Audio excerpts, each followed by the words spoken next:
Thank you for stopping by. Today's video is a very wonderful update, which I want you to get note of. In the Israel, their election is coming up, and Benjamin Netanyahu need to contest to remain in power. But do he need the support of the US? That is the most important question, because many Israelis are against Benjamin Netanyahu and his government. And if Benjamin Netanyahu will continue his government, he needs the full support of the US, because the US and the Israel, they are like butter and bread. So watch this video to the very end to get more information concerning their upcoming election. If Benjamin Netanyahu will remain on power, he needs the support of the US from Donald Trump. Watch this. Today, the veteran political analyst Charlie Cook described Donald Trump as an anchor whose unpopularity is pulling down Republican candidates in a hotly contested midterm year. And it seems that a Trump endorsement isn't helping his friends overseas either. J.D. Vance campaigned in Hungary for Viktor Orban, and at that rally, he put Donald Trump on a speakerphone.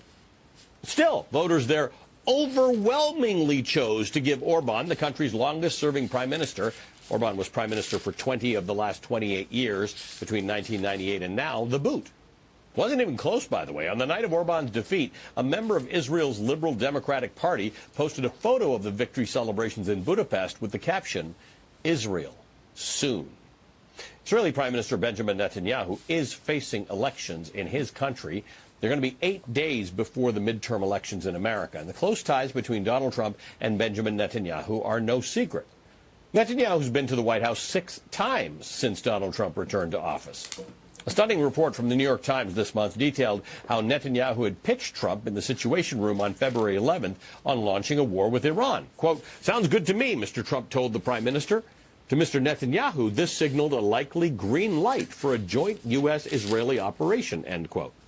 The Times reports that Trump's top advisors did not think Netanyahu's pitch for an Iran war sounded good. Quote, "The CIA director used one word to describe the Israeli prime minister's regime change scenarios: farcical." At that point, Mr. Rubio cut in. "In other words, it's bullshit," he said. Trump denies that Netanyahu pushed him into his war. Vox reports that Netanyahu's government has put cronies in charge of Israel's security services, demonized the Arab minority, persecuted left-wing activists, and pushed legislation that would put the judiciary under his control. He's currently on trial for corruption, with the most serious charges stemming from a scheme to trade regulatory favors for favorable news coverage from a major Israeli news outlet. President Donald Trump is actively pushing the Israeli president, Isaac Herzog, who holds a ceremonial position, essentially, to grant Netanyahu a pardon. Joining us now is Aaron David Miller. He's a senior fellow at the Carnegie Endowment for International Peace and a former Arab-Israeli negotiator. Okay, this is a tough one, Aaron, because we're not talking about a specific moment in what's going on in the Middle East. We're actually talking about the history of Netanyahu, who's been there for a very, very long time and has been on the same messages for a very, very long time and has on-again, off-again relationships not only with American presidents, but with Donald Trump himself. But at the moment, they share certain interests, that being in office protects them from something else. Yeah, I mean, I don't think there's any doubt about that. Ollie, thanks for having me. Look, Netanyahu is the longest governing prime minister in the history of the state. In my judgment, he is the most skilled and ruthless politician on the current scene in Israel today. And he wants to remain prime minister largely because he is on trial 5 years in running before a Jerusalem district court, 3 judges, for bribery, fraud, and breach of trust. And there is precedent. Ehud Olmert, a former prime minister, was not indicted while prime minister like Netanyahu, but he served 17 months in jail as convicted on only one of the charges that Netanyahu is accused of. So elections are incredibly important for Benjamin Netanyahu. If he does not remain in power, he faces the prospects either of a possible conviction or alternatively a plea agreement that would end his political career. And for that, remaining in power, he needs the support, the active support of one Donald J. Trump, no doubt. And Trump has enormous leverage over Netanyahu as a consequence. Do you think, though, that the anchor around Orban's neck that Donald Trump turned out to be is the same in Israel, or the circumstances too different? Is Donald Trump good or bad for Netanyahu in Israel? I mean, he's more popular in Israel, Ali, than Benjamin Netanyahu, by far. And there are two basic differences between Hungary's political system and Israel's.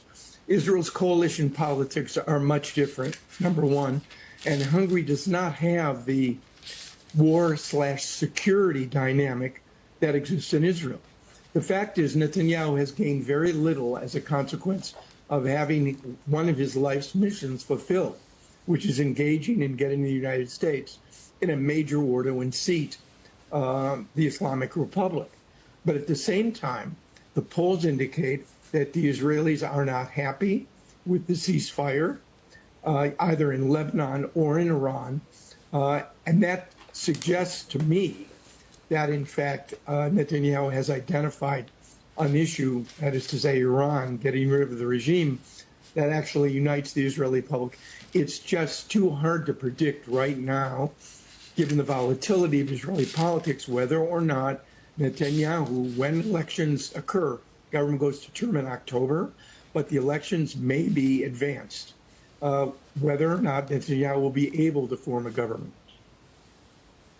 You and I can sit for several hours and sort of have a discussion about Israeli politics. It's a complicated system. It's not like many other countries. Aaron, good to see you as always. Thank you for joining us. What is your own opinion concerning this? I hope you heard everything that is coming up in the Israel. What do you think? Do Netanyahu need the support of the US, especially from Donald Trump? In fact, this is a very wonderful question, because Israel is a country on their own, while US is a country on their own. But why do the Israel, especially Benjamin Netanyahu, need the support of Donald Trump?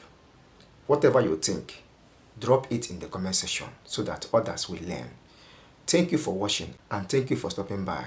For more news and updates like this, hit the like button, subscribe, and turn on the bell. Anytime I publish the next video, YouTube will get you notified.